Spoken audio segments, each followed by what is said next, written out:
नमस्कार मंडळी. आज शुक्रवार आहे. गुरुचरित्र पारायणाला मी सुरुवात केलेली आहे. आज पहिला दिवस आहे. तर मी तुम्हाला दाखवते. मी मांडणी केलेली आहे. एक मिनिट. खरंच इतकं छान वाटलं ना, खूप मस्त वाटलं. सकाळ सकाळ गुरुचरित्र पारायणाची म्हणजे मी पूजा केली, देवपूजा केली. इतकं सुंदर वाटलं की म्हणजे असं वाटलं की मी तिथेच बसून राहू फक्त.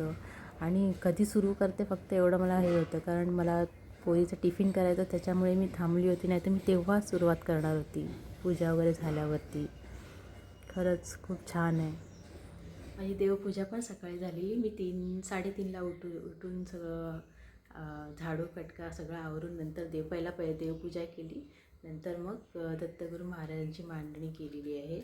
पारायणाची सुरुवात आजपासून केलेली आहे. आता वाचून नाही झालेलं आहे. आरती वगैरे सगळं झालेलं आहे. आता मुलीचा टिफिन वगैरे बनवते. त्याच्यानंतर मग मी वाचायला सुरुवात करेन. दाखवेन की मी नैवेद्य वगैरे काय ठेवेन ते. ठीक आहे. पहिल्याच दिवशी नैवेद्याला मला मेथीची भाजी करायला सोपी वाटली, म्हणून मी पहिल्याच दिवशी नैवेद्याला मेथीची भाजीच केली. आणि खरं आहे, बिना कांदा लसणाची मेथीची भाजी खाल ना तर ॲसिडिटी अजिबात होत नाही. अशीच भाजी बनवून खायलाच छान वाटेल मला, असं वाटतं. म्हणून तुम्ही पण अशीच भाजी बनवून खा, बिना कांदा लसणीची.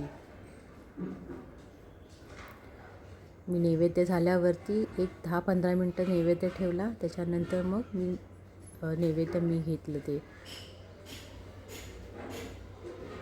घरचं वातावरण खूप चेंज झालं. माझं पारायण झालं. 2 अध्याय बाकी होते.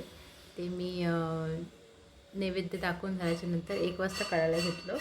आणि 2च बाकी होते, त्याच्यामुळे अर्धा-पाऊण तासामध्ये संपलं. तर छान झालं माझं आजचं पारायण. एक दिवसाचं पहिल्या दिवसाचं.